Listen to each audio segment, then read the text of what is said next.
Welcome back to another Mageddo gaming video. If you like what you see, make sure that you subscribe, hit that little bell notification so that way you'll know when I put up new content, and you can follow me on Twitch and Facebook at Mageddo Gaming. Now let's get into it. Wanderer's Fortune is a mount insignia bonus. If you go to your section in mounts, you'll see that the insignias that you put in can give you a bonus based on the types that you put in there. If I go into my stable here, I have my Gilded Giant Spider that has 3 insignia slots, 1 Crescent, 1 Regal, and 1 Illuminated. It doesn't matter the quality of insignia, just as long as the type is correct. So even though I have 2 green and 1 purple, I still get the same Wanderer's Fortune bonus. You have a 4% chance after killing a foe to find a refining stone at your feet. Now, for those that don't know, insignias can be found different ways, more times than not through skill nodes, even regular mob drops, boss drops, and then of course in lock boxes, and you can purchase them off the Tourmaline Trade House. With Wanderer's Fortune, it works similar to a Dragon Hoard enchantment. The refining stone can either be like a resonance stone or, a white pearl, sapphire, and it has the same cooldown as a Dragon Hoard does. And so through all of my testing, it seems that you got about a 5-minute window usually before it uses up all the chances to get refinement. And what that means is, from my testing, it seemed like there was about maybe 10 pieces of refinement in a 5-minute period that you can obtain, and each time that you get a piece of refinement from one of the times it procs, it has its own individual cooldown. So you get an enchantment, it goes on a cooldown. You get another refinement item, it goes on a cooldown, and so on until it reaches its limit.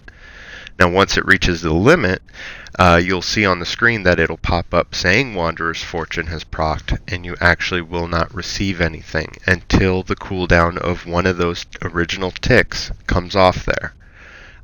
So from the time your first tick starts, the clock goes down, even as the others haven't even procced yet. So that means at some point you could get an overlap. Now, it does take quite some time. General cooldown per tick seems to be about, I'd say, an hour or so. And since they proc at different times, you're not going to be getting that much refinement out of it. So like I recommended in my previous video for Dragon Hoard, and you can check that in the description, there is really no major reason to have it on. So after your 5-minute run and you're seeing it pop up on your screen that Wanderer's Fortune appears but you're not getting anything, go ahead and swap out that mount. There's no point in leaving it in there, to be honest. With the Dragon Hoard enchantment, you can go ahead and leave one slotted, to pick up once the expiration on the cooldown goes away, just to pick up that piece of refinement. And that's what's nice too, is that since each has an individual cooldown, whether it's Dragon Hoard or Wanderer's Fortune, you can just go ahead and keep one slotted, and by the time the timer goes down, you can go ahead and it'll proc and give you your refining stone. Now, I'm using the Gilded Spider, but that is mostly because I didn't know that in the Zen Marketplace there are mounts that have this ability on it. So if you were to get the, I believe it's almost every iteration of a non-polar bear that you can do this. So if we go to the Zen Market,